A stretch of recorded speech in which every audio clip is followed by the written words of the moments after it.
নমস্কার, দেখছেন কলকাতা টিভি। আপনাদের সঙ্গে রয়েছে আমি অভিক। শুরু করছি গুড মর্নিং কলকাতা।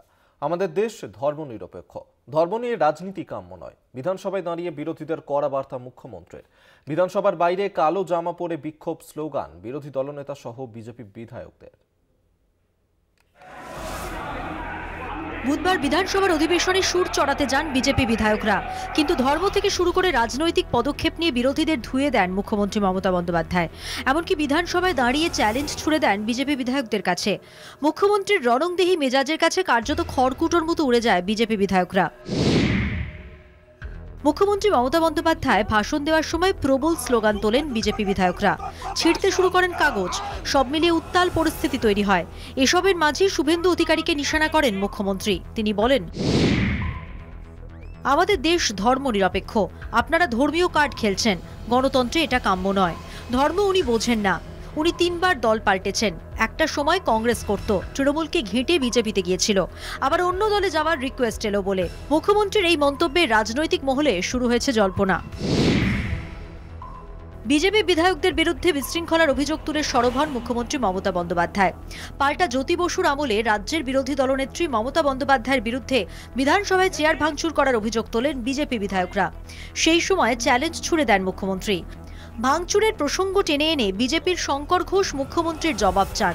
ক্ষুব্ধ মুখ্যমন্ত্রী শঙ্কর ঘোষের উদ্দেশ্যে বলেন, বিধানসভার চেয়ার ভাঙিনি, প্রমাণ করতে পারলে মুখ্যমন্ত্রী পদ ছেড়ে দেব।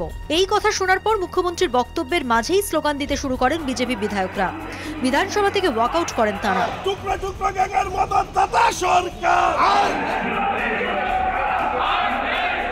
এদিকে বিধানসভার বাইরে কালো জামা পরে মুখ্যমন্ত্রীর উদ্দেশ্যে বিক্ষোভ দেখান বিরোধী দলনেতা শুভেন্দু অধিকারী সহ বিজেপি বিধায়করা। আমরা বলিনি যেদিন রহিম বক্সি ছুটে গিয়ে আদিবাসী নেতা মনোজ টিগ্গাকে মারে, সেদিন নিন্দা প্রস্তাব আসে না। শওকত মোল্লা ছুটে গিয়ে নরহরি মাহাতোকে মারে, সেদিন নিন্দা প্রস্তাব আসে না। কারণ মনোজ টিগ্গা আদিবাসী, নরহরি মাহাতো জঙ্গলমহলের কুর্মী সমাজের লোক। আপনার চরিত্র বিজেপি বিধায়করা দেখছে, সবাই জেনেছে। আপনার বিসর্জন হবে বাংলার জনগণের জাগরণ, মমতার বিসর্জন। এটাই একমাত্র সমাধান। মঙ্গলবার অধিবেশন ওয়াকআউট করার পর বিধানসভা গেটের বাইরেই সাংবাদিকদের মুখোমুখি হয়েছিলেন শুভেন্দু অধিকারী। সেখানেই তিনি বিদ্বেষমূলক মন্তব্য করেন। সেই মন্তব্যের পরিপ্রেক্ষিতেই এদিন ফের উত্তপ্ত হয় বিধানসভা। দেবাশিস সেনগুপ্তর রিপোর্ট, কলকাতা টিভি।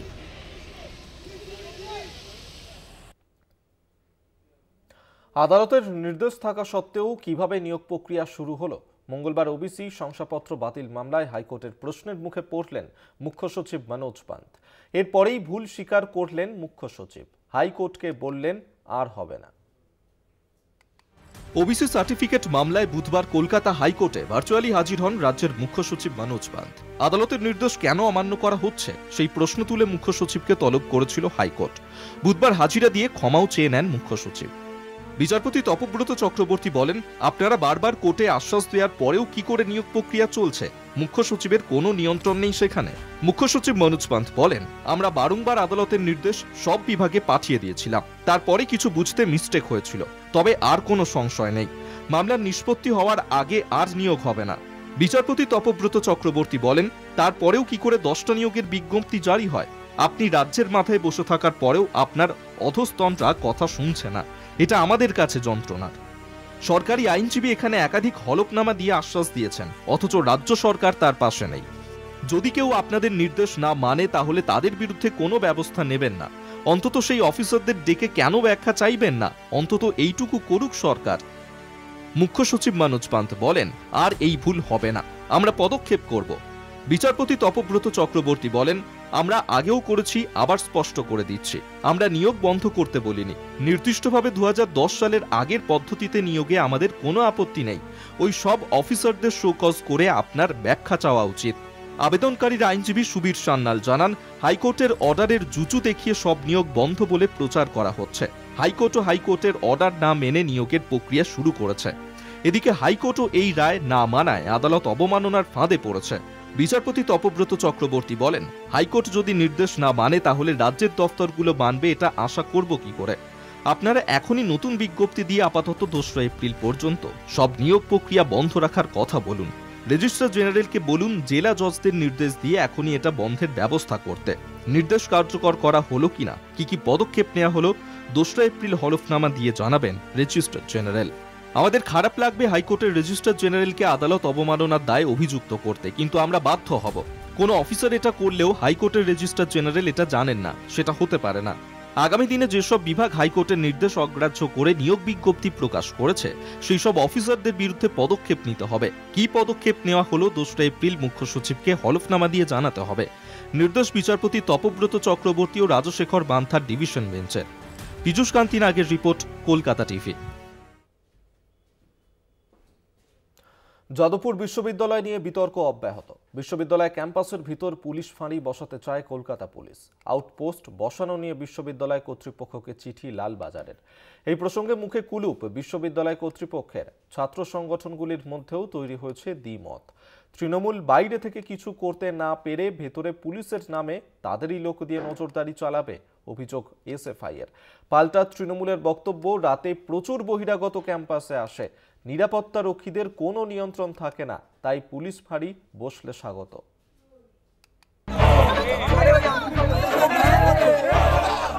যাদবপুর বিশ্ববিদ্যালয়ে পুলিশ আউটপোস্ট বসানো নিয়ে লালবাজার তরফ থেকে যাদবপুর বিশ্ববিদ্যালয় কর্তৃপক্ষকে চিঠি দেওয়া হয়েছে।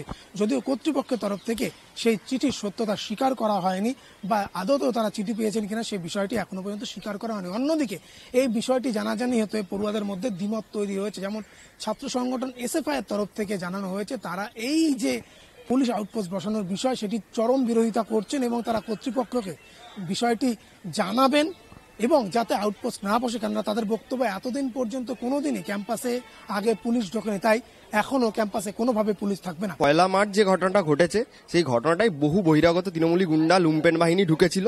এই লুম্পেন বাহিনী গুন্ডাদের তৃণমূল বারবার ঢোকানোর চেষ্টা করে ক্যাম্পাসে, বারবার ঢুকেওছে এর আগে। শুধু তৃণমূল কেন, বিজেপিও তাই করেছে। বাবুল সুপ্রিয় সহ বহু বহিরাগত গুন্ডারা ঢুকেছিল। তো এই গুন্ডাদের ঢোকানোর জন্য এবং তাদের নিরাপত্তার স্বার্থে এই পুলিশি আউটপোস্ট বসছে, একদম সেই চেষ্টায় তারা আছে এবং কর্তৃপক্ষকে তারা পারমিশনও চেয়েছেন। কিন্তু এই রকম কোনো ঘটনায় কর্তৃপক্ষ ছাত্রদের সাথে, অর্থাৎ যারা সব থেকে বড় ক্যাম্পাসের স্টেক হোল্ডার, তাদের সাথে কথা না বলে কোনো রকম কোনো ডিসিশন মেক করতে পারেন না, ডিসিশন নিতে পারেন না। তাই ছাত্রদের তরফ থেকে, এসএফআইয়ের তরফ থেকে বলে রাখা ভালো যে ছাত্রদের সাথে কোনো রকম কোনো মিটিং না করে কর্তৃপক্ষ এরকম কোনো সিদ্ধান্ত নেবেন না বলেই বোধ করি। আমরা এই ডিসিশনটাকে প্রথম কথা স্বাগত জানাই। আমরা দেখেছি নানা সময় যাদবপুর ইউনিভার্সিটিতে ল অ্যান্ড অর্ডার বলতে কিছু থাকে না। এখন তো এত রেডিকালাইজ হয়ে গেছে জিনিসপত্র, এখন হাতাহাতিতে শুরু হয়ে গেছে। লাস্ট 1 তারিখে আমরা দেখেছি আমাদের শিক্ষামন্ত্রী আসার পরে তাকে কি অবস্থায় মধ্যে পড়তে হয়েছিল এবং তারা গাড়ির কাজ ভেঙে হয়তো শিক্ষামন্ত্রীকে তারা ধরে নামাতে গেছিলেন বা তাদের এই যেরকম সো কল জিবি হয় সেখানে বসাতে গেছিলেন। এটাই তাদের প্ল্যান ছিল। ইউনিভার্সিটিতে কোনো ল অ্যান্ড অর্ডার বলতে কিছু নেই, যখন যা খুশি হতে পারে, কোনো সিসিটিভি ক্যামেরা অবধি নেই। তো আমাদের যেটা প্রশ্ন, আমাদের যেটা দাবি ছিল, আমরা প্রথম থেকে ইউনিভার্সিটির সিকিউরিটির পক্ষে ছিলাম। ইউনিভার্সিটি যখন যেসব সিকিউরিটি আছে তারা তো পুরো ব্যর্থ, তাদের কোথাও দেখা যায় না। রাত্রিবেলা আপনি আসবেন, তারা কোথাও থাকে না। গোটা ইউনিভার্সিটি উন্মুক্ত চত্বর, যখন 24 ঘন্টায় যে যখন ঢোকে, যখন আসে, যা খুশি করে চলে যায়।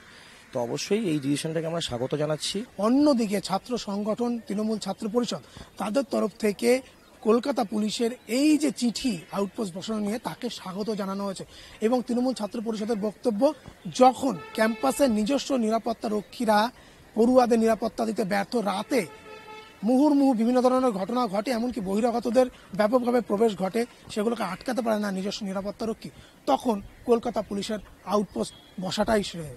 স্বাভাবিকভাবেই এই নিয়ে ইতিমধ্যেই পড়ুয়া বা ছাত্র সংগঠনগুলির মধ্যে দ্বিমত তৈরি হয়েছে। ক্যামেরায় আনন্দ চক্রবর্তীর সঙ্গে শুভঙ্কর মণ্ডল, কলকাতা টিভি।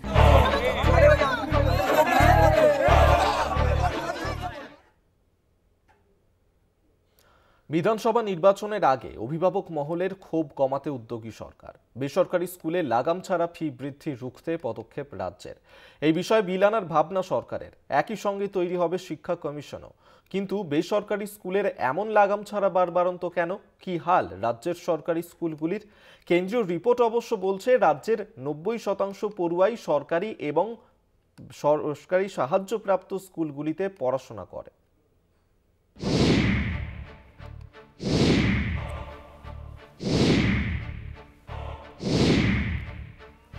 কড়া নাড়ছে বিধানসভা নির্বাচন, তার আগে শিক্ষাক্ষেত্রে নতুন বিল আনার কথা জানালো রাজ্য সরকার। সন্তানের শিক্ষার ক্ষেত্রে রাজ্যের সিংহভাগ অভিভাবকরাই বেসরকারি স্কুলে ভরসা রাখেন। গ্রামাঞ্চলে তেমন সুযোগ না থাকলেও শহরের দিকে এর চলন বেশি। বেসরকারি স্কুলে লাগাম ছাড়া ফি বৃদ্ধি নিয়ে ক্ষুব্ধ অভিভাবক মহল। 2020 সালে দক্ষিণ কলকাতার গড়িয়াহাটের কাছে এক নামী স্কুলের সামনে অভিভাবকরা বিক্ষোভ দেখান। স্কুল কর্তৃপক্ষকে ফি বৃদ্ধির কারণ লিখিতভাবে দেওয়ার দাবি জানান অভিভাবকরা, কিন্তু সেই দাবি স্কুল না মানায় তারা অবস্থানেও বসেন। 2022 সালে ফি বৃদ্ধির প্রতিবাদে আন্দোলনের শিরোনামে উঠে আসে কলকাতার 2 বেসরকারি স্কুল। করোনার পর হু হু করে বেতন বাড়ায় ক্ষোভ বাড়ে অভিভাবকদের। অভিযোগ ওঠে ফি না দেওয়ায় অনেক শিক্ষার্থীকে পরের ক্লাসে তোলেও নি স্কুল। অভিভাবকদের ক্ষোভ লাগাম ছাড়া হয়। স্কুল গেটের সামনে বিক্ষোভ দেখান তারা। পরিস্থিতি আঁচ করে নোটিশ ঝুলিয়ে স্কুল বন্ধ রাখার কথা ঘোষণা করে স্কুল কর্তৃপক্ষ। 2023 সালেও শিক্ষামন্ত্রী শিক্ষা কমিশন গঠনের কথা বলেন, যদিও সেই সময় কমিশন গঠনের কাজ আর হয়ে ওঠেনি। 2025 সালে ফের শিক্ষা কমিশন গঠনের কথা বলেছেন শিক্ষামন্ত্রী। এছাড়াও রাজ্যের বিভিন্ন জেলায় বেসরকারি স্কুলগুলিতে নানা সময় ফি বৃদ্ধির বিভিন্ন অভিযোগ ওঠে। অভিযোগ উপশমে বিল আনার কথা ভাবছে সরকার, কিন্তু অভিযোগ তলিয়ে দেখলেই বোঝা যাবে আসল সমস্যা কোথায়। বাম আমলে স্কুল থেকে ইংরেজি শিক্ষা তুলে দেওয়ার পরেই বেসরকারি স্কুলের দিকে ঝোঁকে রাজ্যের অভিভাবক মহল। সন্তানদের উপযুক্ত শিক্ষা দেওয়ার জন্য সরকারের চেয়ে বেসরকারি স্কুলেই আস্থা রাখতে শুরু করেন তারা।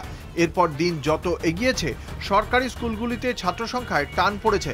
মিড ডে মিল সহ বিভিন্ন প্রকল্পের টানে গ্রামাঞ্চলে সরকারি স্কুলে নির্ভরতা থাকলেও শহরে বেসরকারির প্রতি ভরসা থেকেই যাচ্ছে। একটু আর্থিকভাবে সক্ষম পরিবারও সন্তানের জন্য বেসরকারি শিক্ষাক্ষেত্রকেই বেছে নিতে চাইছেন।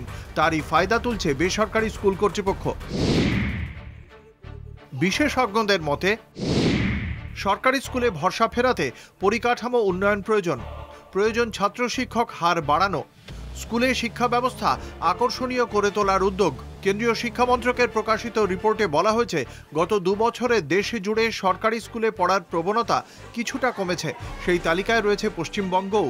কেন্দ্রীয় রিপোর্ট অনুযায়ী 2021-22 শিক্ষাবর্ষে পশ্চিমবঙ্গের সরকারি এবং সরকারি সাহায্যপ্রাপ্ত স্কুলগুলিতে ভর্তির সংখ্যা ছিল 1,65,00,000। সেখানে 2023-24 শিক্ষাবর্ষে কমে দাঁড়ায় 1,60,00,000, কমেছে প্রায় 4%। তবে এই রিপোর্ট কিন্তু এও বলছে প্রাথমিক থেকে উচ্চ প্রাথমিক স্তরে পশ্চিমবঙ্গের সরকারি এবং সরকারি সাহায্যপ্রাপ্ত স্কুলগুলিতেই পড়ার আগ্রহ বেশি পড়ুয়াদের। রিপোর্টে বলা হয়েছে রাজ্যের 90% পড়ুয়াই পড়ছে সরকারি এবং সরকারি সাহায্যপ্রাপ্ত স্কুলগুলিতে। এরই মধ্যে বেসরকারি স্কুলগুলিরও দাবি শিক্ষাক্ষেত্রে ব্যবসার উদ্যোগ নিয়ে তারা কাজে নেমেছে।